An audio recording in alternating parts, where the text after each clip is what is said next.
Welcome back sa ating annual report, part 6, the last part. So tara, simulan na natin.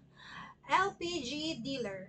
Ito po ay ARE Sheet 4. Annual certification update on existing contracts with supplier and customer.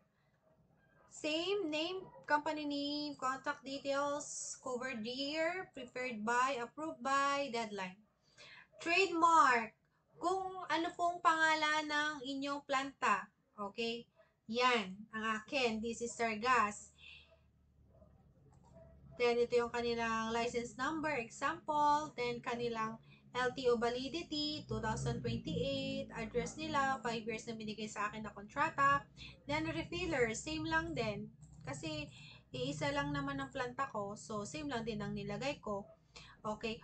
Kung meron po kayong retailer na binabaksakan na inyong na rehistrado, okay, ilagay nyo na lang din po dito.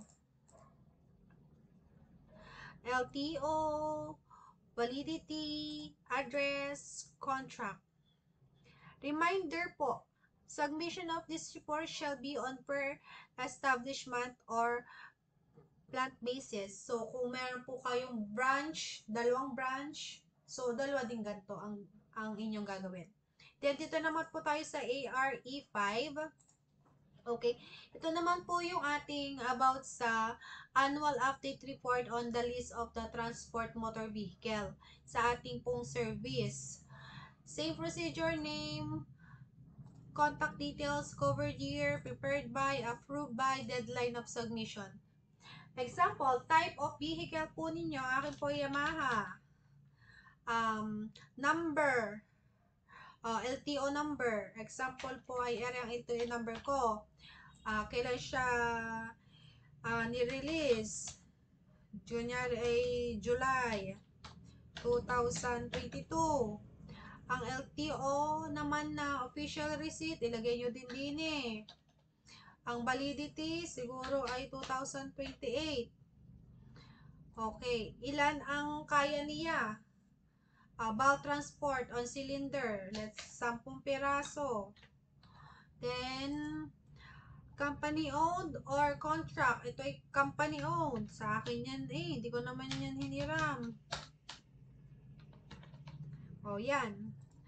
Tapos, if contract, lagyan mo dito ang name. If contract, lagyan mo dito ang LTO number. Then, LTO validity. So, yun lang po. Meron po siyang supporting documents per company basis. Kailangan certified true copy of the following.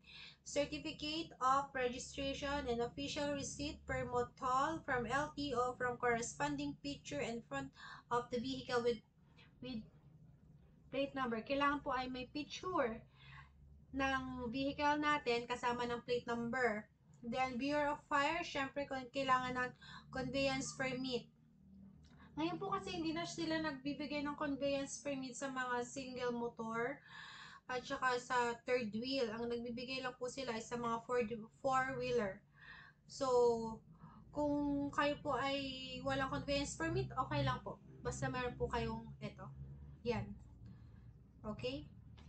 Then, ito po ang calibration, certificate of bulk. Ito po ay hindi natin kailangan. Yan po ay sa mga mabibigat or mga flammable truck. So, yun lang po guys. Congratulations, natatapos na natin. So, sa mga gusto pong mag-email, isend ng kanilang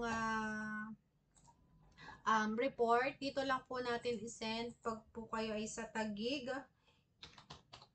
Nagpapasa po ko siya kasi ako nagpapasa kay sir. Wait lang po. Ito po ang kanyang email ad. Annual.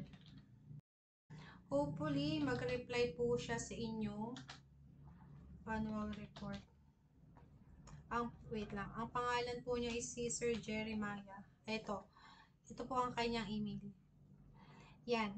At saka, kung gusto niyo po personally na pumunta sa Taguig, mas maganda po. Kung may time po kayo. So, yun lang po. Maraming salamat. Thank you for watching and don't forget to follow me at Apula Alo Vlog Facebook. Thank you po and God bless. Bye-bye.